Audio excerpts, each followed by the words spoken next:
Hi guys, it is sometime in February. I'm not sure what the date is. It's like the 18th, I think. Anyways, I wanted to bring you guys along with me and kind of show you this little project I'm on. It's that little buck that I shot back in first or second week of October. You know, it was a small buck, nothing to really brag about, but it was actually my first buck with a compound bow. And so I wanted to do something with it because I thought it was a pretty cool little deer, just because it was my first one with a compound bow. I was pretty proud of it just for that reason alone, if nothing else. And so I had, when I dropped it off at the processor, I had them cut the head off. I was gonna do my own Euro, like I did the 4-pointer that I shot last year. The 4-pointer I shot last year just had a pretty cool looking little rack on him. It was a real tall rack. For a 4-pointer it was weird, but he almost looked like he should have been more points than that. But I thought, you know, I wanted to do something different. I wanted to keep practicing the Euro mount, trying to get better at that. So some of these days I'm liable to get a good buck that I want to Euro mount, like a good size one. And so the more times I do it and play with it, the better I'm going to get at it. And so I brought him out here, put him under this bucket here, my wood pile. Let's see, I haven't dug it up. I haven't even looked at it. Last time I made the mistake, I kept digging the head up. Ever so often I would dig it up and then like spray it down with a hose and try to knock as much junk off as I could. And I think that made everything softer.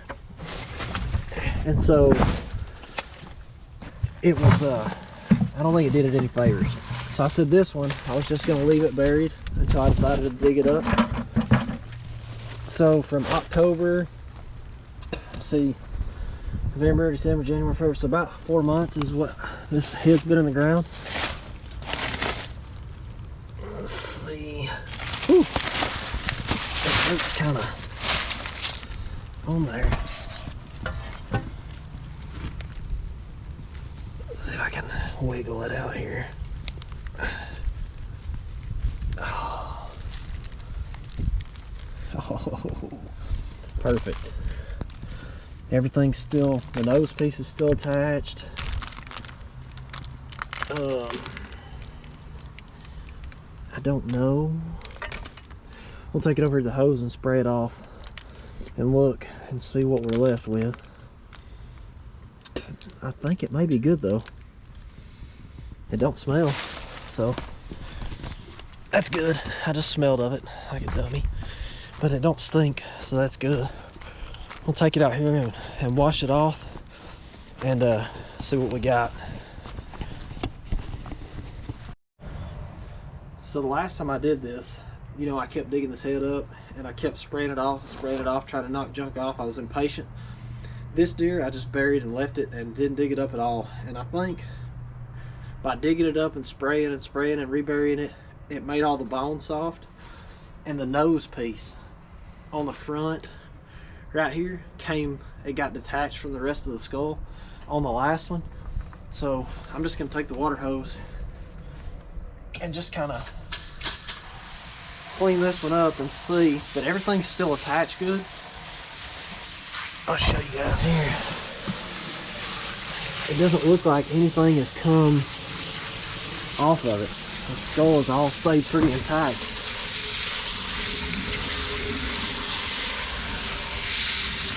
On this one.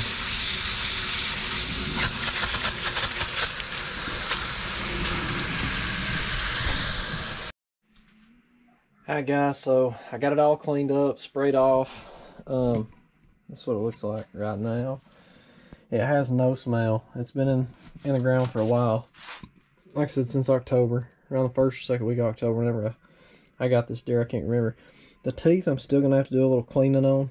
They got some kind of black buildup on them. I'm not sure exactly what that is, but I was just kind of picking at it with a scalpel and it's coming off pretty easy. So everything else, just all the dirt and stuff, sprayed off with the water hose. I washed inside it really good with the water hose and got it as clean as I can get it. Now it's going to sit here for a little while and dry out, but I'm gonna show you guys the route, I decided to go with this one. The last deer, you guys saw it. If you go back and look on my channel, you can see the video of how I did it. This one I decided to go a little different route with. I went to the Hobby Lobby with my wife and was looking around, and I spotted this. It's just an old piece of a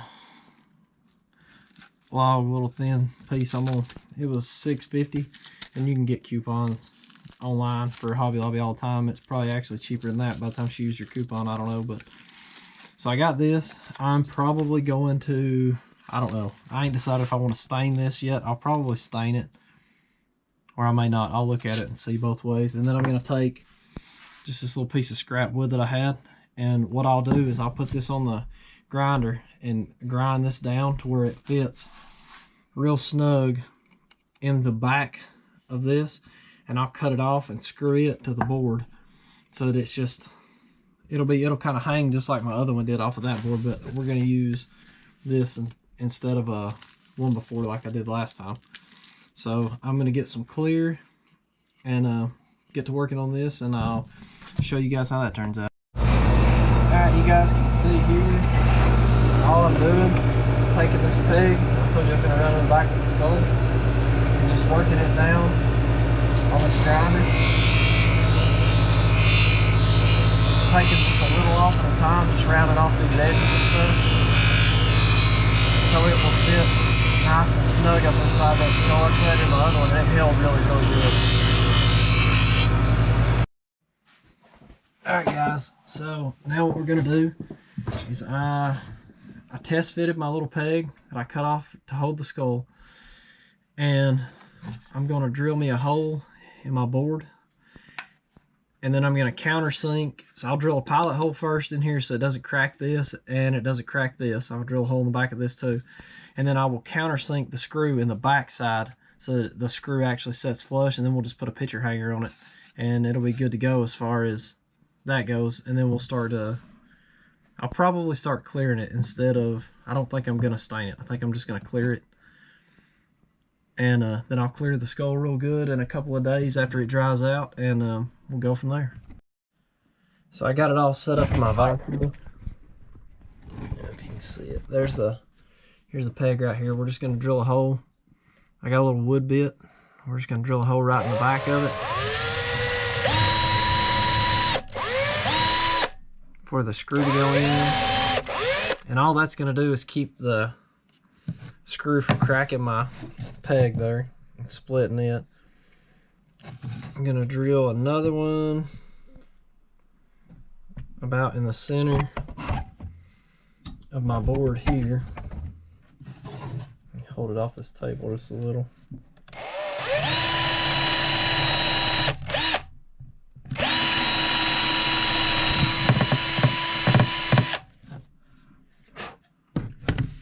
So now we got our hole in here, and on the back side we're going to switch bits. Go to this countersink bit. We're just going to waller this out a little so that screw will countersink down in there flush.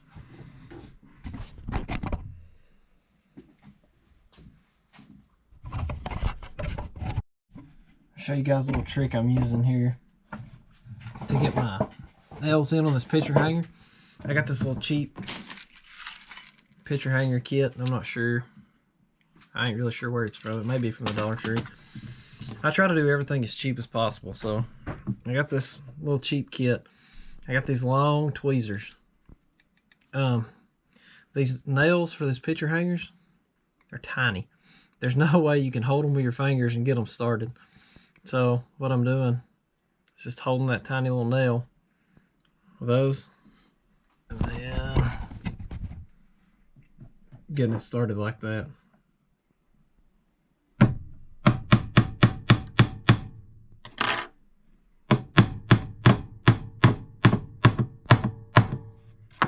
There we go. So now you can see I've got the picture hanger on here. It's good. I've got my little screw countersunk, so it's flush with the back of the board. So the only thing sticking off the back here is this little picture hanger that's going to hang it, that it'll hang from. I've got my peg mounted on the front here, and all this is just a little wood screw. And so all I'll have to do, once this skull dries out and I get it done, I'll show you.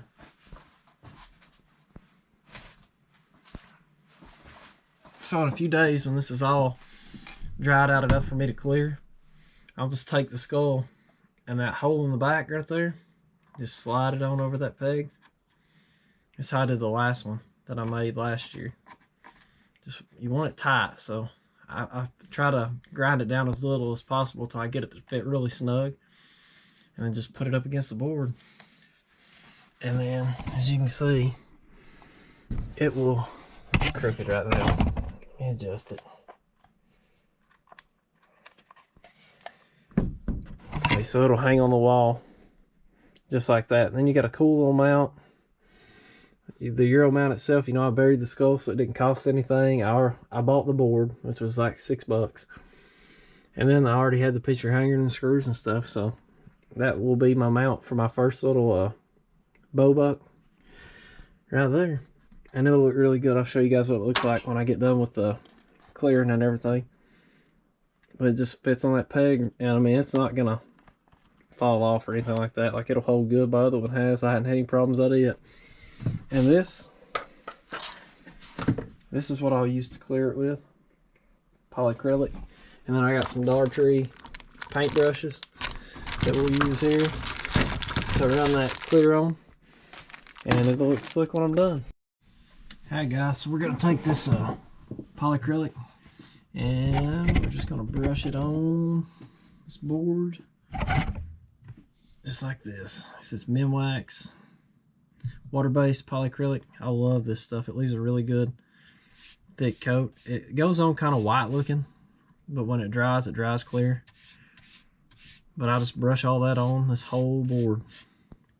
And when the skull finally dries out here in a couple of days, I'll do the skull too. But this will make it super shiny, and it'll actually leave a thicker coat than just like what I've experienced anyway, than just regular polyurethane. It leaves a thicker, more like a furniture quality, thicker coat on it. But I'll put it on pretty thick. I don't leave it thin, because that wood will soak it up. And it may take a few coats to actually get it to as thick as you want it. It just depends on what your preference is. I've done pallet tables with this stuff. I've got an entertainment center in my living room. Well, I guess it's more like a TV stand with shelves in the bottom of it. But I did out of pallets, and I used this on all of it. I've done chairs with this stuff. It just leaves a really good finish. I really like it. Hey guys, you can already see in the light there, I've got my first real good thick coat on there. I will let that dry. And like I said, all this that's blue looking, it'll dry clear. It's milky looking at first, but it dries real clear. And if you do get a lot of blue buildup, like places like around the bark where it's hard to get it to smooth out while it's still wet, you can take an air compressor, and I've just got this little blower nozzle on mine. You can just barely bump it with that air compressor, and it will spread that stuff out and thin it out, and it won't dry milky at all. Like I said, this is gonna look super slick. I'll probably put another 1, maybe 2 coats on it, and then once the skull dries out, we'll clear the crap out of it. And I buried mine, so it's not super white like a lot of what you're used to seeing. I like that natural earth tone look. The other one I did turned out really good last year, and so I really like that color. And once you clear it, all that stuff really stands out, and it'll look really awesome.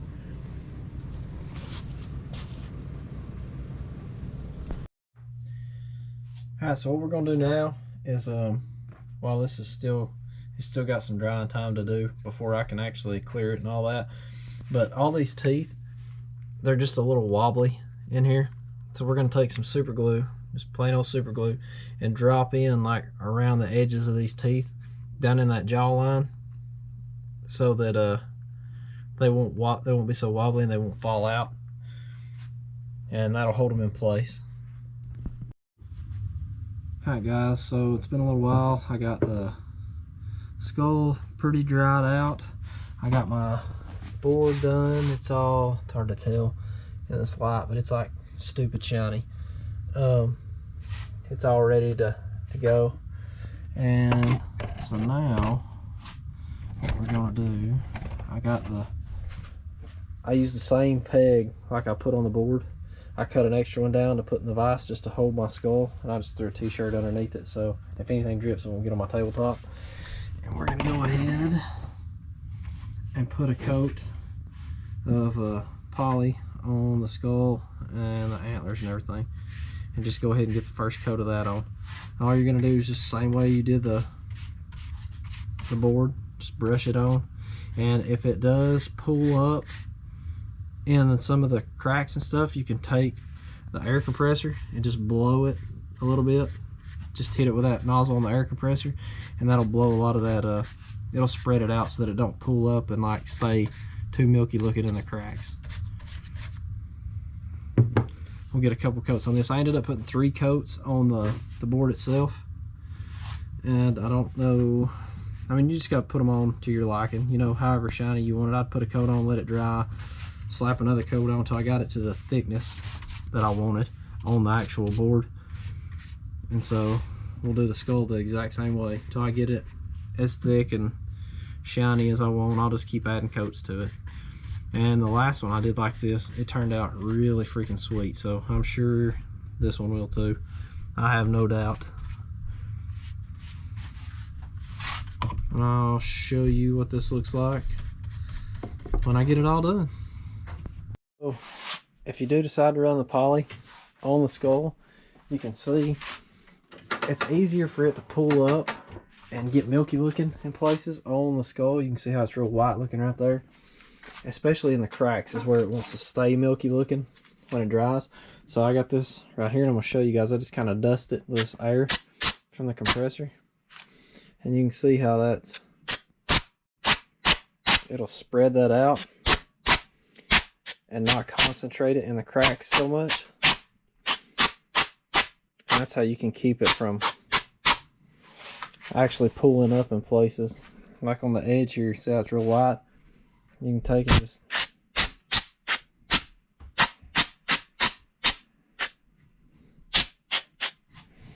barely bump that compressor, and it'll spread that stuff out. It's kind of hard to see how shiny this really is on camera. There was a lot of white pulled up around different places, but this is, I've got it all spread out good, and everything's like super shiny. And it's not really blue looking out there like it looks, it's just these lights up here. But that's going to be kind of what it looks like when it's done. Once all this dries, it'll be super shiny like that. I'll probably put another coat on it before I'm done, and just hit it with that air compressor again to just kind of smooth everything out. But it's going to turn out really sharp when it all goes up on the wall.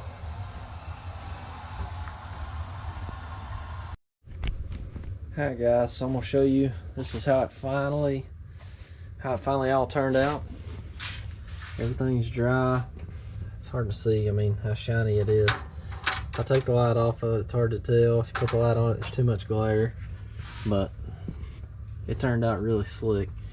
There's no, after using that air compressor and kind of blowing everything around, it didn't puddle up and get white and milky or anything like that.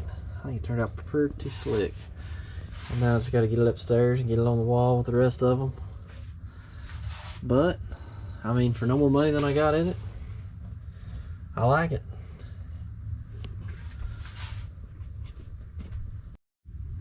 Alright y'all, here's the final product of the Euro mount that I did, the Berry method. This is what she looks like all dried up. It's hard to tell, I mean, really how shiny it is, just because if I put more light on it, there's too much glare. If I take the light away, there's not really, it doesn't really do it justice. I mean, it's hard to tell just how shiny this thing really is on camera. But I think it's gonna look really good on the wall upstairs. Like I said, this was my very first buck with a compound bow. so I wanted to do something with it. I like that natural look a lot better than just a solid white. I think it gives it more character. Different things stand out about them when they're that natural look. Like I said, I wish you could see as good as I can, but it's hard to tell on camera. But anyways, if you're looking for a cheap way to do a Euro mount, the burying method, I like it. It don't cost anything. The bugs do all the work for you. And like I said, I got next to nothing in this board and everything, so it's just a cheap way to show off what you got going on. Thanks. I'll catch you guys on the next one.